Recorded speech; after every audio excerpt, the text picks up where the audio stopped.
তার মতো দমন অহিংস, সম্পূর্ণ নির্বিকারী, মর্যাদা পুরুষোত্তম, অহিংসা, এইসব গুণগুলি কি আমার কাছে আছে?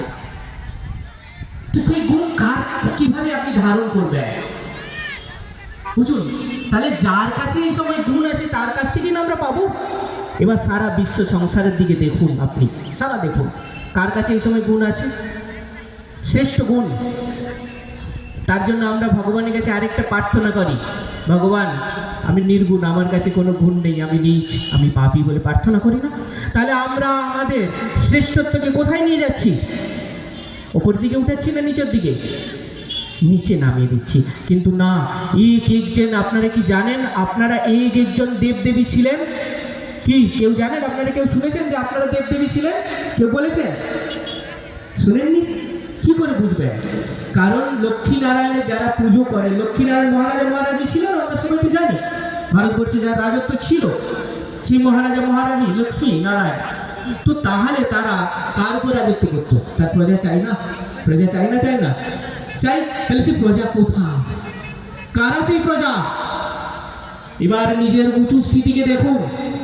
এই জন্য গীতাতেই আপনারা শুনবেন, প্রত্যেক আত্মাকে 3টে স্টেজ পার করতে হয়, সত, রজ, তম। শুনেছেন সবাই? কিন্তু দেখুন তাহলে আজকে আমরা কোন স্থিতিতে আছি? শতপ্রধান না তমপ্রধান না রজপ্রধান? কোন স্থিতিতে আছি? নিজেকে জিজ্ঞেস করুন, কোন স্থিতিতে আছি? আত্মিক স্থিতি আমার কি?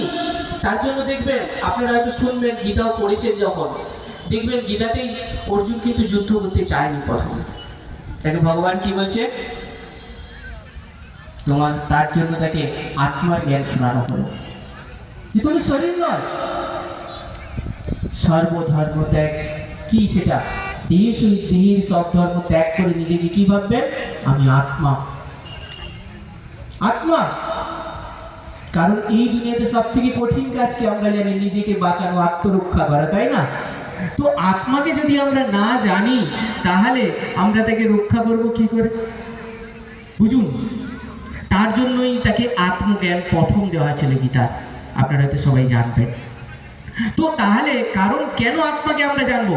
কারণ আজকে যে আমাদের সারা বিশ্ব সংসার আমরা পরিবর্তন করার চেষ্টা করছি, যেটা বারবার দুজন মহারাজই বলে গেল, আগে সব পরিবর্তন করো, তবেই না আপনি বিশ্ব পরিবর্তন করতে পারবেন। আপনি দেখুন আপনার কাছে কত স্বপরিবর্তনের শক্তি আছে, তবেই আপনি সেই শক্তিকে কাজে লেগে বিশ্ব পরিবর্তন করতে পারবেন।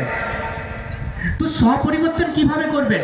তার জন্য আপনার মন, বুদ্ধি, সংস্কারকে পরিবর্তন করতে হবে, যেটা আত্মার 3টে শক্তি সূক্ষ্ম। কারণ সংস্কার পরিবর্তনের দ্বারা সংসার পরিবর্তন হবে, তবেই বিশ্ব সংসার পরিবর্তন হবে। এই সংস্কারই প্রত্যেককে এখন কোন দিকে নিয়ে যাচ্ছে? ভালো দিকে না খারাপ দিকে? খারাপ দিকে। তাহলে আপনি কার বশ? সংস্কারের বশ হয়ে গেছে। সংস্কার থেকে মুক্ত হতে হবে।